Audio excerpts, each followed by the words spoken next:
Alright, we're right back into another Dragon Ball Super card game video. I'm feeling a little bit better. We got some card previews so I can take a break from playtesting, theory crafting for this weekend. And I'm pretty sure I'm set on what I'm playing and what it looks like, etc. If you're going to be there, let me know in the comments below so we can say hi and you can be in my vlog type thing, I guess. Hopefully that'll go well. But we have Dr. Lychee from, I think, Plan to Eradicate, right? The Hashiyak.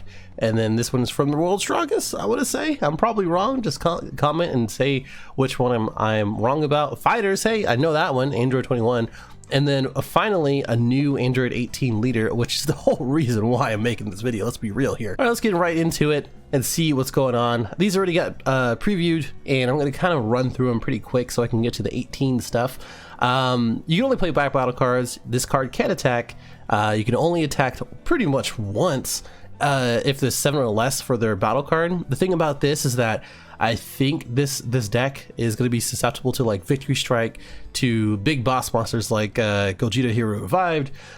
Maybe things like Dark Banisher Fu would probably be pretty cool to do that, or to use against it. I mean, there's just but the whole thing about this is that during the early game, I was messing around and saying like, this is if you want to play a leader that goes into time, just play this or Frieza Prison.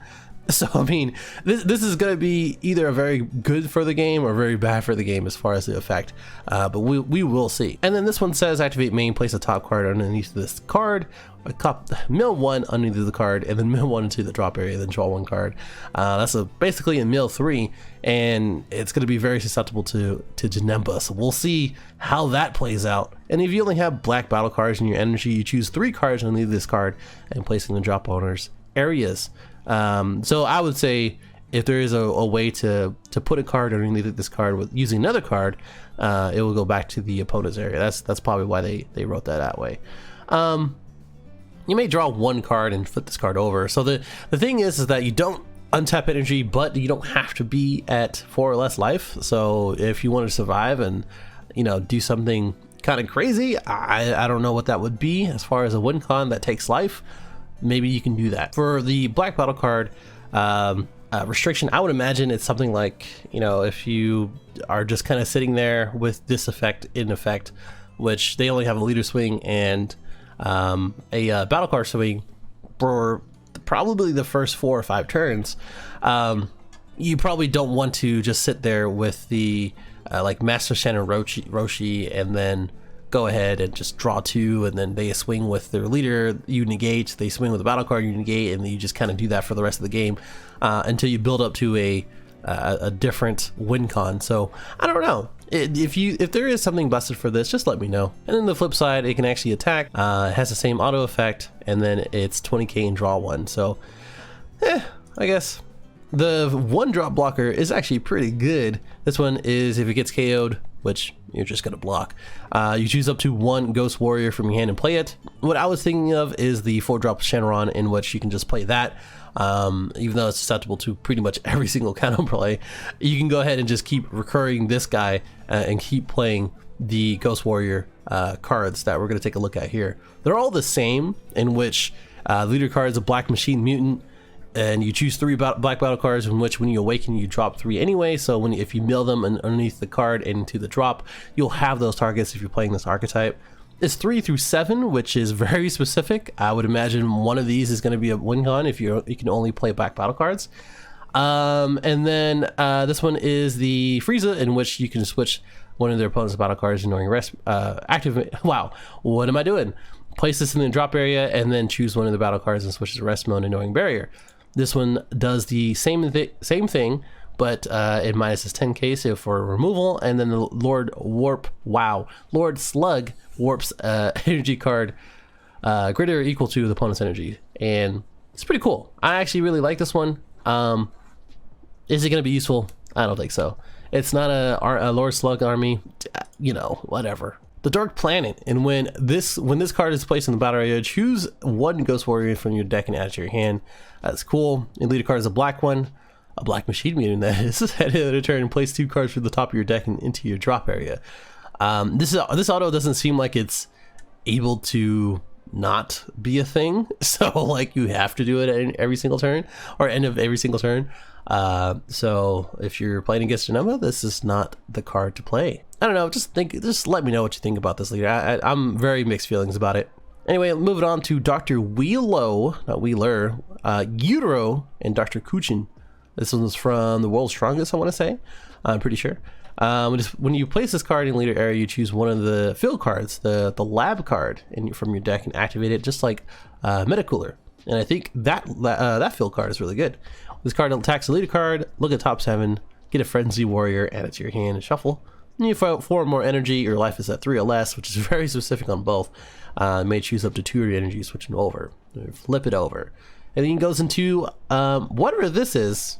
I still don't know. I watched the movie and it's like, what even are you? So when you attack, draw 1 card, activate main, choose 1 card from your hand, and then choose up to 1 keyword skill on the opponent's battle card and negate it for the rest of your turn. I don't really like how this is activate main. I think removing barrier, just like this guy is trying to figure out, it does not choose as far as the God Strike sort of example here. So you can go ahead and remove any kind of barrier card. So if you're playing, you know, you're playing something like Apes or something like that, that's in the meta, at least you can remove that and remove it with some other removal like Remote Serious Bomb or Dimension Batter Shifu or something else like that. This is the green leader too, so hey, you got some green archetype stuff. Which is probably the weakest archetype, if a Dr. Utero or Wheelo lab is in the battle area, has 17 mortal cards underneath it, you win the game. I love this one because it's just sort of like, just like Beerus, like I just want to know if you can do it or not, or if I can do it or not. And when the cards that are all with this, or the cards that come with the archetype, I think kind of help you as well. So the field card is this one. This is 6 cost, so obviously you're not going to be playing this in any other deck. Your battle cards can't be switched to rest mode by your opponent's skills, which is hilarious, and you can only use blue or green skills to place cards underneath this card. I would imagine you're probably playing a lot of blockers, not even barrier blockers. Like, since they can't be switched to rest mode, the best thing they could do is Dimension Banisher or like Crisis Crusher if it's 1 cost, etc, etc. I would imagine that is probably the best thing that you could do as far as that goes. And this card can't be removed from battle area for the opponent's skills, so you can't even use the Piccolo or the King Piccolo. You can't use the Vegeta. You can't do any of that. So that's pretty good. I actually do like that they added that permanent, because this would be a dead archetype otherwise. Activate main, choose one of your opponent's battle cards, and you cost 4 or less and place it into the card. That's hilarious. 4 or less is not a huge range, but it does do some for it. I would have liked this to be like 1 energy and then like 2 or less. At least you can kind of just rip open or rip the... I don't know. I'm in between on this one. I guess this is balanced enough. But 1 energy, 2 or less could be good. This one is pretty good. Blocker, 2 costs. Energy Exhaust and Revive, which means you pay blue-green and it comes back. So you block it, it gets KO'd, and now it comes back if you pitch the card or pitch another multi. Choose 1 card from your hand and place it and play. Wow. Okay. You play it and you draw, and then the auto, you choose 1 card and place it in the lab. Okay, there you go. The only issue about this is that it doesn't have barrier.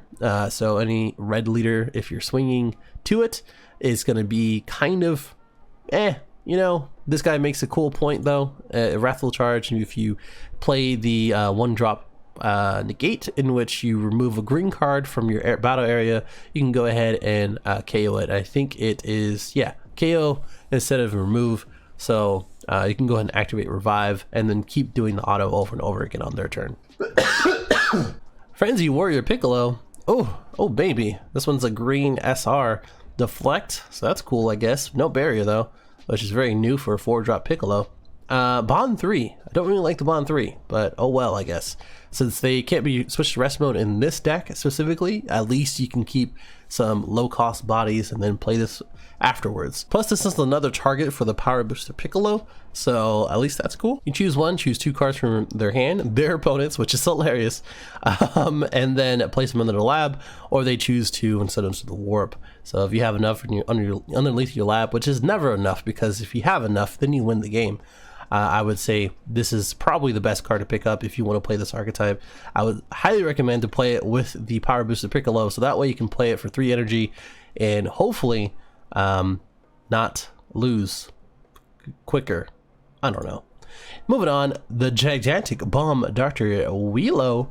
It's a 3-drop blocker, which has Revive, which is already annoying. When you play this card, choose up to 2 battle cards in your opponent's drop area and place this underneath the card. This card or the lab. So this can be played in pretty much any deck that has blue or green.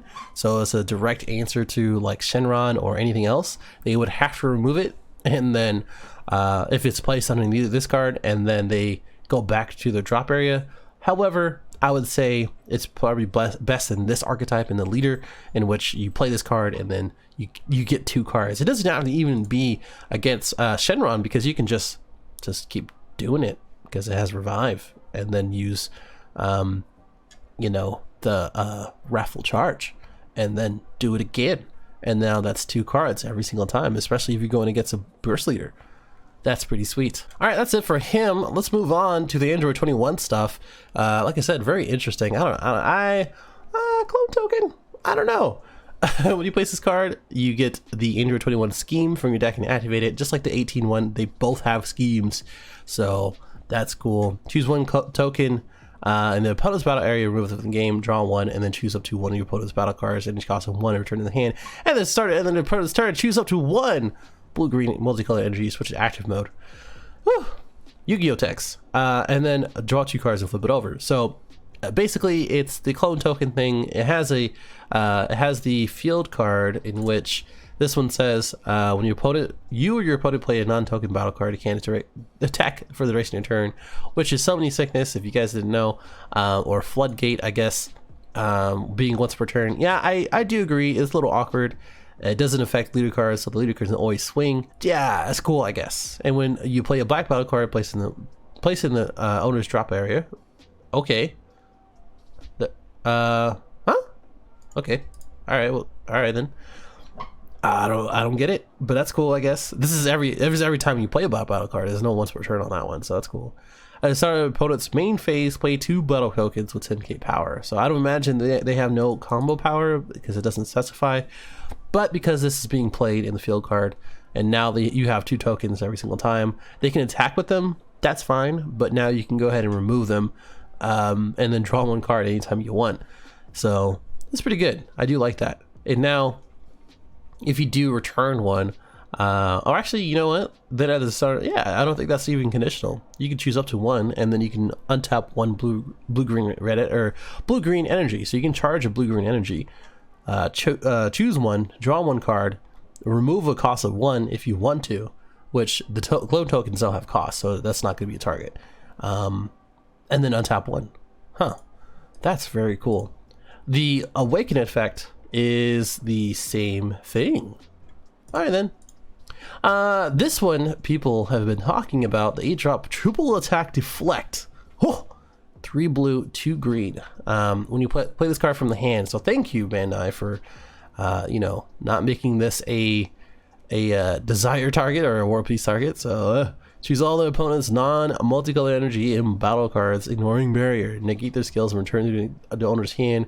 All players who had cards in a tournament to the owner's decks shuffle their decks. Okay. So basically it's a board wipe and energy wipe if they don't have it in a multicolored card, which is kind of punishing monocolored cards. So we'll see. But 8 cost is quite a lot. I don't know if you'll get to that point. Maybe you'll play Objection in the Android 21 deck. But yeah, that's all I can see. Yeah, kills single color decks. Yeah, I mean, I guess so. I would say you could ramp with Shenron ramp anyway. I don't know. Well, I mean, it has triple attack, but there is a new card. Well, not new card, but the old card, the Android 20 Vial Creator, in which you can choose 1 green attacking Android card, and it gains 5k double strike for the rest of your turn. Which this one would be double strike, 30,000 triple attack, which is damn good. Which they have no energy, they have no battle cards, ignoring barrier. So this is a damn good card if you can get it off. Moving on though, a brilliant idea. When you play this card, activate the skill at the end of the opponent's next turn, play 2 clone tokens with energy power 10k in the battle area. So that's quite a lot because you're already giving them a couple of tokens every turn, right? It's not once per turn, or only, yeah, it's at the start of main phase, so they get it every single turn. Choose 1 clone token and remove of the game. You choose one of the battle cards and KO it, so some removal, and then their looter card or one of your battle cards, 10k in critical. Not too bad, I guess. You can give that to pretty much anything that has double strike already. Maybe even a Kaba, but probably not because this is blue-green. Has no deflect, has no barrier, so counterplays. Maleficent Technique Cell. Critical. Choose 3 clone tokens from the battle area and move the hand. Oh, okay. Yeah, okay. I forgot this card existed. So it's a 15k critical attacker for free, basically, because you're going to be playing a lot of these clone tokens, and you just kind of play that right after. And this one's green, this one's blue, so fits that archetype. Activate main, choose 1. This is after you play it for 2. Choose 1 clone token from your battle area and move through the game. This gain 10k power and double strike, fitting with this card right after it, so it makes sense. I don't know. We'll see how that archetype plays out. I do like it overall, though. Now, finally, Android 18. Oh, this one has the field card and activate it as soon as you play it. Look at her, dude. Come on. Choose 1 clone token from the battle area, their battle area, and move from the game. Draw 1 card, choose 1 card from your life and add to your hand. Choose 1 of your opponent's battle cards and you cost 1, turn it to the hand. So it doesn't get KO'd, but it does get returned. We'll see how that goes. Draw 2 and flip it over, not untap.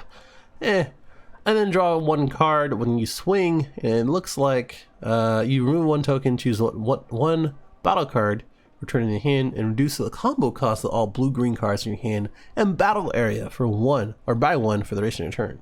So the immediate ones that kind of come across would be, let's see, it says blue-green cards in general, so bears, the multicolored card would be kind of a cool target in, as well. So if you want to play a blue-green, yellow, tricolored Android 18, oh, that would be cool. We have the, what else do we have? This archetype is going to be pretty cool in it too. You could play blue, green, yellow still with this card if you want to keep it thematic. I think the one that is going to be pretty damn good is probably going to be Cell, so that way you have a free super combo. If you want to try to keep some KO in there, at least these are going to be free on the field and as well as in your hand. I don't know, other stuff. There's a lot of other stuff that you could theoretically combo, and it would be really good. I would say, are they keeping the same rule type or the rule scheming as far as like green and blue? And if it's red and green, does it count? I would imagine it does, so that way you can actually use a rival for some of these other cards too, for free. Anyway, I would say it's going to be pretty cool. Reduce the cost of sensitivity? No, that is combo costs, my friend. Alright, so Android 18, Speedy Substitution. You play this card, look at the top 5, choose 1 blue or green Android card, just like the other Android 17 card. When you play this card, activate the skill, at the end of the turn, choose 1 blue or green, blue-green multicolor energy. Return it to your hand. If you do so, choose 1 card from your hand and place it in your energy and rest mode. Very cool mechanic. It is introduced in Universe 7 Vegeta, and now we have it here, and as well as Android 21.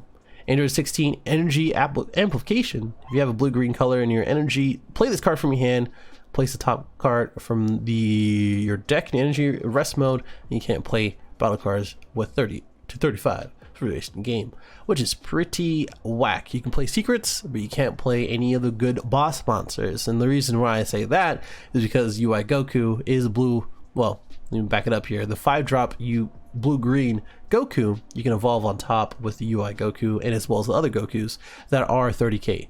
This one, if you didn't know what I was talking about. Pretty cool though. This helps you ramp. Oh, no. What am I saying? Okay, yeah, it does help you ramp. Okay, so technically you could use the new Android 21 SR, right? Because she is a 25k and still do the double strike combo, so that'd be pretty cool. So Android 17, Protector of Wildlife. So this one is the energy exhaust that negates the energy exhaust. So when your opponent combos, choose up to 1 of those cards and place it in the bottom of the owner's deck and negate the skill for the duration of the game. I hate that as duration of the game, but you know, whatever, I guess. This is a good question. If you don't choose, does it still get negated? I don't think so. I think, you know, I don't know. That's actually a good one, because it doesn't say if you do. That might require an errata, but it says once per turn. I mean, I would say, because if you're choosing one, you negate the skill after. I don't know. It's hard. It's really hard to see if there's anything else, or if there's any translation errors as far as this goes. But I really do like this card. I'm glad we have a blue-green card. Negate the energy. Now I get to test this one out and make my my blue-green Hootagon even better. So we'll see. And finally, the Bald-Headed Man, a blocker, and if it's your turn, choose one clone token from your opponent's battle area, remove from game. When you combo this card, choose up to one attacking Android 18 card, and it gains double strike for the duration of the battle. So the leader card, or really any of the cards that we have, such as the 3-drop criticals. So there you go. Best target for that one, probably, I don't know. During your turn, you can pay 1 blue. You can combo this card from your hand, which is a 1-cost 5k, with an Android 18 card in battle. Play this card at the end of the battle. So it does a lot. It's a 1-cost blocker, and it's very catered to the Android 18, just as a good husband would be. All right, that's it, guys. I'm probably going to change this into my avatar. It's probably going to be up by then. Let me know what you think about this. It was a quick, well, not really too quick, but I tried to make it quick. Let me know what you think about these cards. Let me know if you're going to Nats, and what else you want to see by the time I get back from Nats, and I can actually make some decent content. I will see you in the next one. Later.